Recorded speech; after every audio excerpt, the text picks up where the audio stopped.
आज जो हम टॉपिक्स पढ़ेंगे वो हैं pyruvate oxidation, connective link reaction, pyruvate dehydrogenase complex, Krebs cycle और energetics of Krebs cycle, significance of Krebs cycle और रेगुलेशन ऑफ क्रेब्स साइकिल। आज हम जो टॉपिक्स पढ़ेंगे वो ये हैं। सबसे पहले हम देखते हैं pyruvate oxidation. In presence of oxygen further oxidation of pyruvate occurs in mitochondrial matrix. Pyruvate की जो ऑक्सीडेशन है वो माइटोकॉन्ड्रियल मैट्रिक्स के अंदर होती है in the presence of oxygen. Conversion of pyruvate to acetyl coenzyme A, it is the connective link reaction between glycolysis and TCA। जो connective link reaction है वो present होती है between the glycolysis and TCA। connective link reaction में जो pyruvate है वो convert हो जाता है एसिटाइल कोएंजाइम के अंदर। Pyruvate is a charged molecule. When pyruvate enter into mitochondrial matrix, these are done by the help of transport protein and pyruvate dehydrogenase complex। जो पायरुवेट है वो एक चार्ज मॉलिक्यूल है। जब पायरुवेट एंटर करता है माइटोकॉन्ड्रियल मैट्रिक्स के अंदर, तो जो पायरुवेट है वो माइटोकॉन्ड्रियल मैट्रिक्स के अंदर किसकी वजह से, मतलब किसकी हेल्प से एंटर करता है? तो जो पायरुवेट है वो माइटोकॉन्ड्रियल मैट्रिक्स के अंदर by the help of transport protein और पायरुवेट डिहाइड्रोजिनेज कॉम्प्लेक्स की हेल्प से एंटर करता है। पायरुवेट कन्वर्ट होता है एसिटाइल कोएंजाइम के अंदर by the help of pyruvate dehydrogenase complex. तो जो NAD पॉजिटिव है वो रिड्यूस्ड हो जाता है NADH नेगेटिव के अंदर। अब हम देखते हैं pyruvate dehydrogenase complex is the assembly of 3 enzymes. जो पायरुवेट डिहाइड्रोजिनेज कॉम्प्लेक्स है वो असेंबली है 3 एंजाइम्स की। पायरुवेट डिहाइड्रोजिनेज, इसको हम E1 भी बोलते हैं। डाईहाइड्रोक्सी लिपोइल ट्रांस एसिटाइलेज, इसको हम E2 बोलते हैं। डाईहाइड्रोक्सी लिपोइल डिहाइड्रोजिनेज, इसको हम E3 भी बोलते हैं। जब पायरुवेट कन्वर्ट होता है एसिटाइल को एंजाइम के अंदर, तो पायरुवेट जब कन्वर्ट होता है एसिटाइल को एंजाइम के अंदर, तो उसको कुछ कोफैक्टर्स की रिक्वायरमेंट होती है।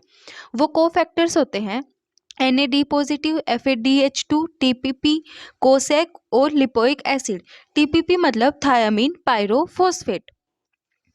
अब हम देखते हैं जैसे कि जो NAD है और FADH2 है, तो ये इंटरेक्ट करते हैं विद द एंजाइम E3।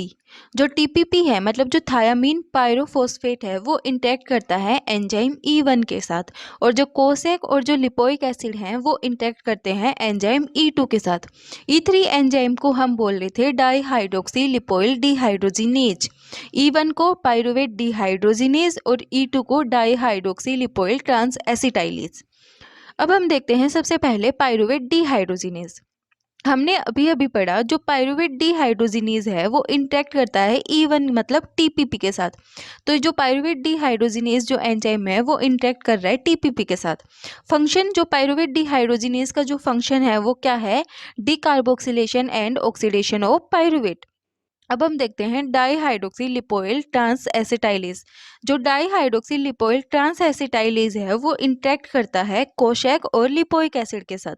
इसका जो फंक्शन है वो क्या है? ये कैटेलाइज करता है, catalyse the transfer of acetyl group to coenzyme A. अब हम देखते हैं डाईहाइड्रोक्सी लिपोइल डिहाइड्रोजिनेज। जो डाईहाइड्रोक्सी लिपोइल डिहाइड्रोजिनेज है वो इंटरेक्ट करता है with the NADH and FADH2। जो डाईहाइड्रोक्सी लिपोइल डिहाइड्रोजिनेज है उसका फंक्शन है वो रीऑक्सीडाइज करता है डाईहाइड्रोक्सी लिपोअमाइड को। अब हम देखते हैं क्रेब्स साइकिल। क्रेब्स साइकिल को सिट्रिक एसिड साइकिल और ट्राइकार्बोक्सिलिक एसिड साइकिल भी बोलते हैं। Citric acid cycle is an amphibolic pathway, act as both catabolically and anabolically. जो सिट्रिक एसिड साइकिल है वो एम्फीबोलिक पाथवे है, मतलब वो कैटाबोलिज्म मतलब ब्रेकडाउन को और एनाबोलिज्म मतलब फॉर्मेशन, दोनों को क्या करता है? ओबे करता है।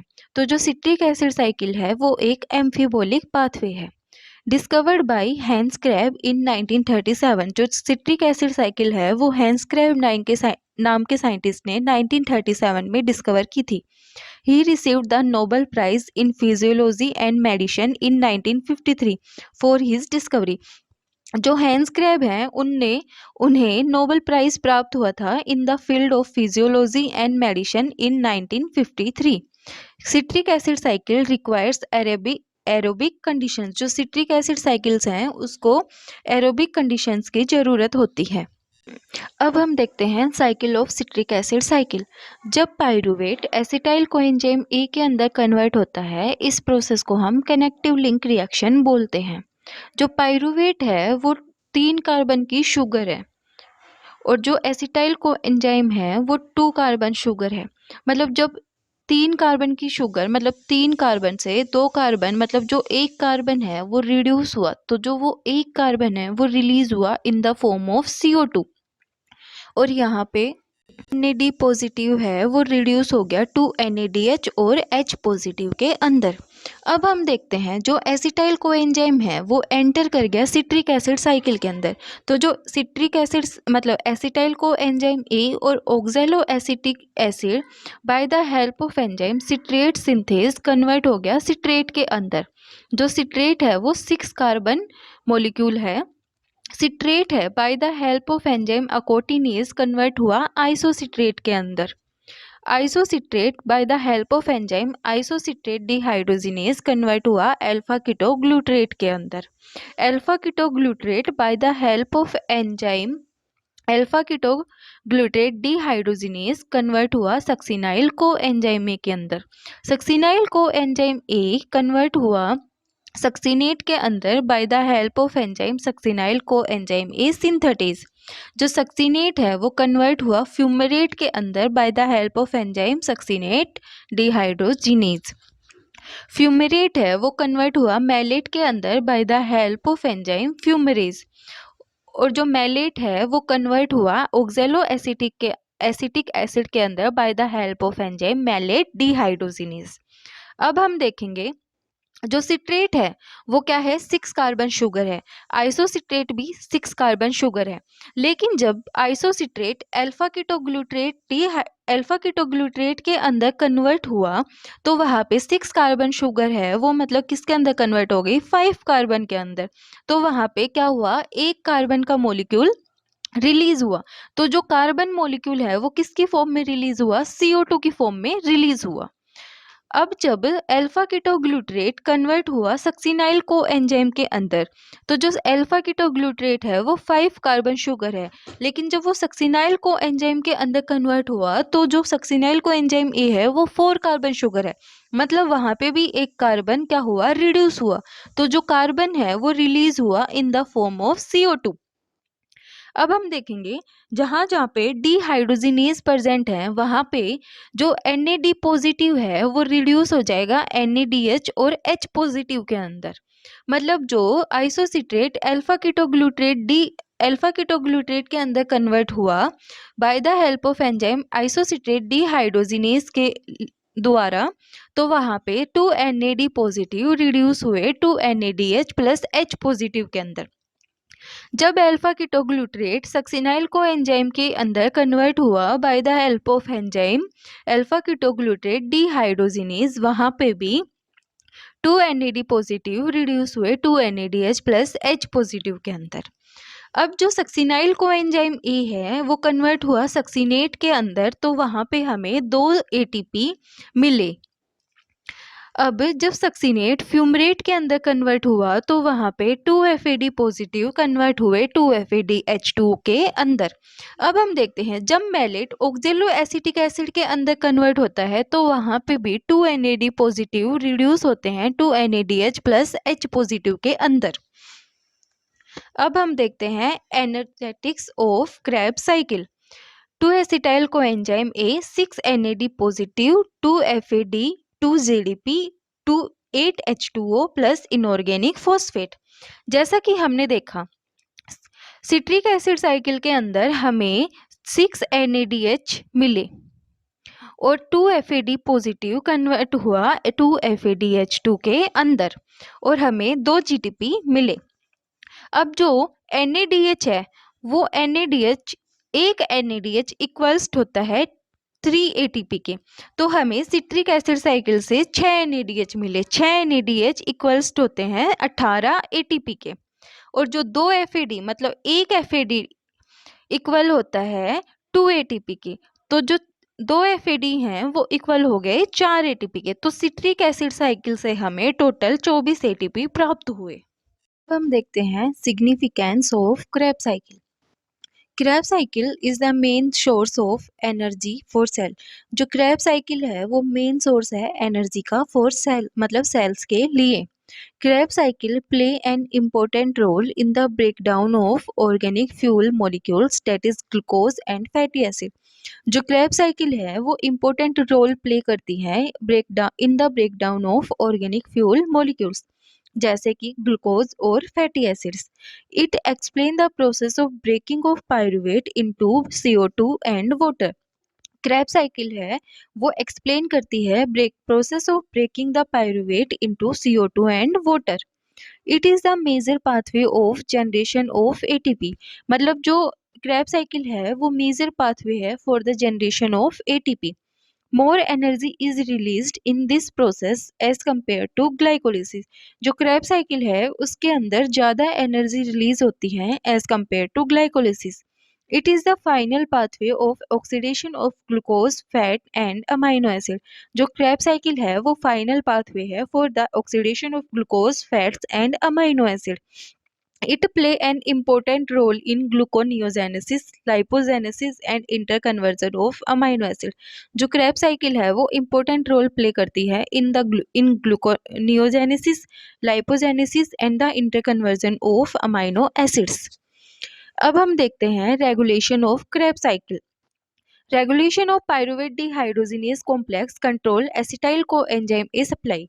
मतलब जब हम पायरुवेट को एसिटाइल कोएंजाइम के अंदर कन्वर्ट करते हैं तो वहाँ पे पायरुवेट डिहाइड्रोजिनेज कॉम्प्लेक्स प्रेजेंट होता है। अगर हम इस पायरुवेट डिहाइड्रोजिनेज कॉम्प्लेक्स को इनहिबिट कर दें तो जो पायरुवेट है वो एसिटाइल कोएंजाइम के अंदर कन्वर्ट नहीं हो पाएगा।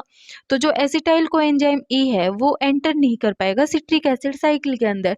तो जो सिट्रिक एसिड साइकिल है वो होगी ही नहीं।